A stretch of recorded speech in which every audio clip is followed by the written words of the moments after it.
Bonjour, bonjour. Je suis Madame Gomaï Julienne. Je reviens toujours avec mes petites vidéos concernant l'agriculture. Et tout de suite là, je vais parler de quelque chose qu'on n'avait pas encore parlé depuis. C'est le beurre du cacao. Le beurre du cacao, voici plus de 100 ans que le cacao a été introduit au Cameroun. Cependant, malgré tout ce temps, les producteurs de cet orne vert ne connaissent du cacao que la fève qu'ils produisent. Quand on pèse une cabosse de cacao en séparant les diverses parties, on se rend compte que l'ensemble des fèves ne représente que 30% du poids total de la cabosse. 70% est composé de la coque, du mucilage et le reste sont purement jetés avec des dents. Et les fèves que les producteurs valorisent pour en tirer les revenus sont soumises à des fluctuations des prix du marché international. Le jour où ces prix sont rémunérateurs, les producteurs se frottent les mains et rient aux éclats. Lorsque les prix sont en baisse, c'est la frustration, le découragement qui mène quelquefois à l'abandon de cette spéculation. Pourtant, le cacao qui signifie nourriture de Dieu en aztèque, pays où il est originaire, de l'Amérique latine, parce que le cacao n'est pas originaire d'Afrique. J'avais parlé de ça dans mon livre qui se vend à Amazon qu'on appelle Maïbachom Sobolson. Son règne, son administration sociale et administrative avant l'arrivée des Européens. J'avais parlé du cacao là, c'est pas un produit africain, c'est pas un arbre africain, mais on a introduit ça chez nous avec les colons qui venaient d'arriver, qui avaient besoin de la production du cacao pour l'alimenter, les usines de chocolaterie dans les pays développés.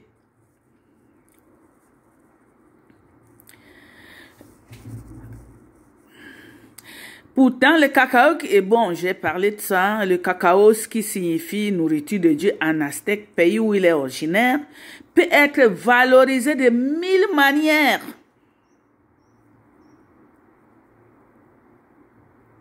Je répète, il peut être valorisé de 1000 manières. L'objet de notre propos est de vous parler du beurre de cacao contenu dans la fève.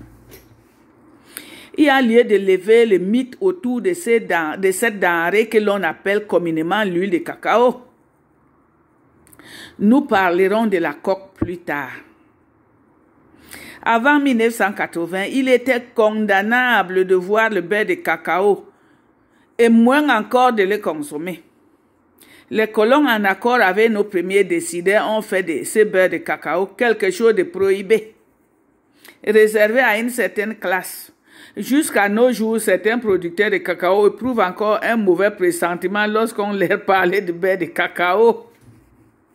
Et cette peur d'être arrêté pour avoir vu ces produits continue à hanter les esprits.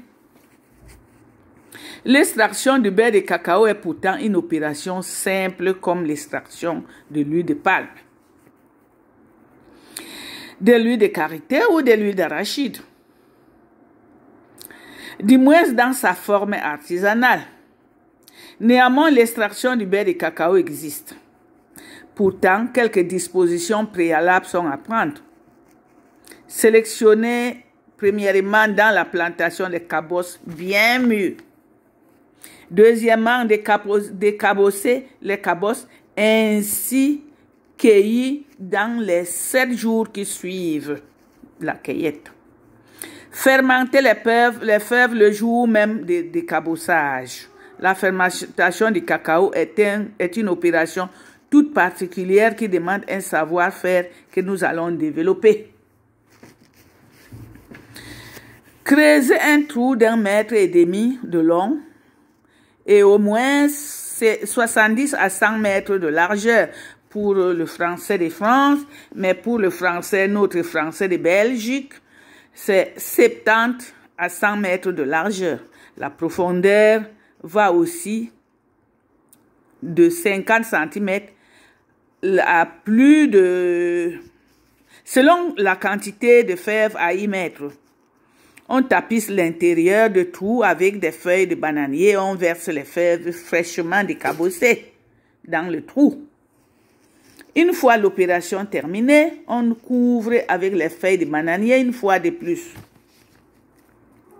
Sortir des fèves bien fermentées le 6e jour après le début de la fermentation qui peut durer 3 à 6 jours.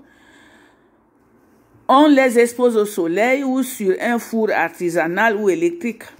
Mais les planteurs de cacao ont combien de moyens pour commencer à chercher des fours électriques? Déjà, le coût de l'électricité va lui être fatal. Ce qu'il va vendre, il ne gagnera rien. Et c'est vraiment pas raisonnable d'utiliser les fours électriques. Ça, c'est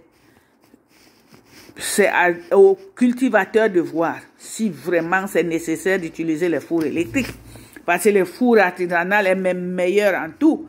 Et nous, on a aidé nos parents souvent à s'occuper des cacao dans le four artisanal. Parce que le four artisanal est fait par le planteur lui-même. Les fèves sont séchées au bout de 7 à 10 jours au soleil ou 36 heures ou 24 heures au four. La deuxième phase commence dès que les fèves sont bien secs. Parce qu'il faut que les fèves sont bien secs. C'est pour ça qu'à l'époque, on triait les cacao en 3 tas. Il y avait les hors standards et les déchets. Il y avait les meilleurs qui étaient placés et les hors standards placés et les déchets. Ça faisait que les prix variaient selon ces espèces-là, ces distinctions-là. Si tu avais les déchets, on te payait le prix des déchets. Si tu avais le hors standard, ça veut dire que ton cacao n'était pas bien sec, tu ne l'as pas bien séché, ou bien ça a subi, par exemple, la mauvaise, comment on appelle, on peut mal garder son cacao. Et c'est autant de choses qui faisaient que ça devient au standard. Donc, les prix variaient selon les grilles.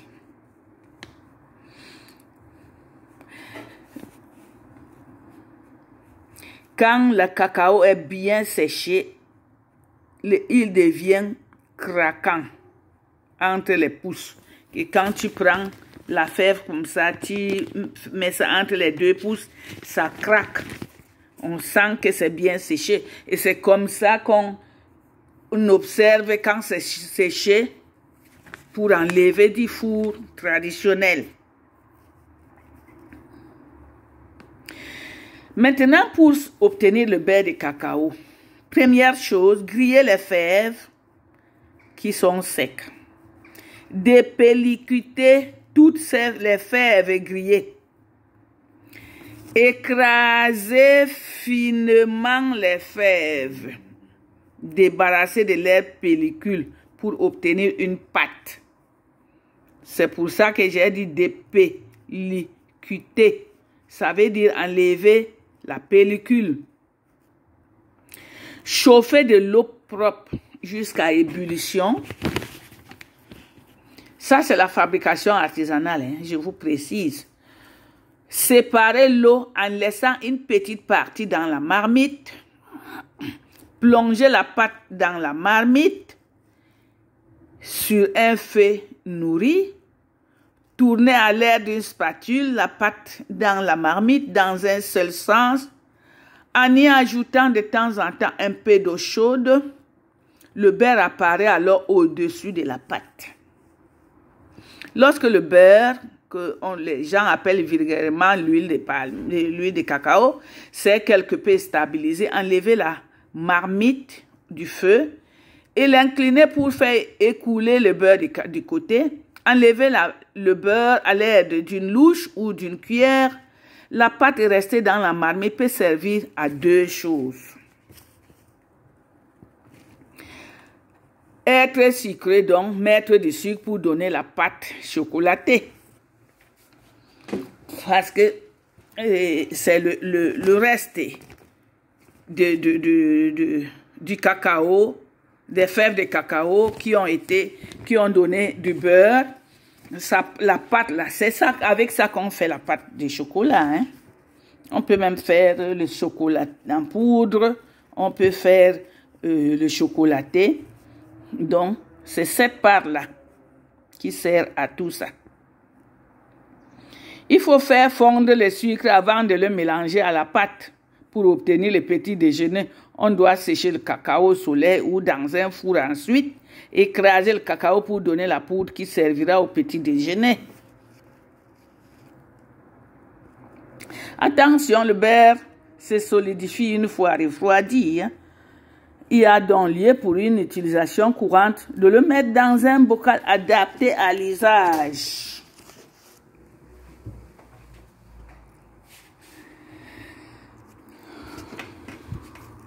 Mais oui. Quelques vertus du cacao, je vous donne ça là au-dessus. Le cacao est plus énergétique que le lait et la viande. Le cacao est plus énergétique que le lait et la viande. Exemple, 100 g de lait ou de beurre donne de viande. 100 g de lait ou de viande donne 140 calories contre 270 pour 100 g de chocolaté. Donc, le chocolaté a plus de calories que la viande et le lait. Donc, on a intérêt à manger le chocolaté, le vrai chocolaté de cacao. Parce que ça a beaucoup de calories. Regardez, 100 grammes pour la viande et le lait, c'est 140. Mais le chocolat a presque le double de ça. Lui, à 100 grammes, il a 270 grammes. Pour 100, et je vais dire, il a 270 pour 100 grammes. Donc, le chocolaté est meilleur. C'est indispensable pour la consommation. N'oubliez pas que la santé commence dans nos assiettes. Je le répéterai toujours. Pourquoi? Parce que on doit savoir ce qu'on mange. Et pourquoi on mange ça?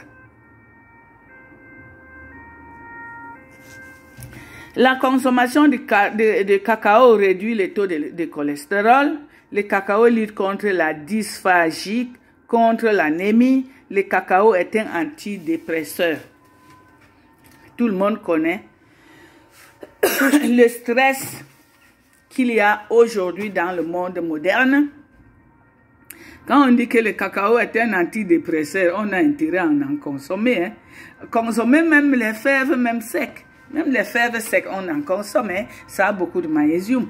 Je vais continuer à vous en parler prochainement parce que je vais parler étape par étape. Donc, merci et bonne journée. Au revoir.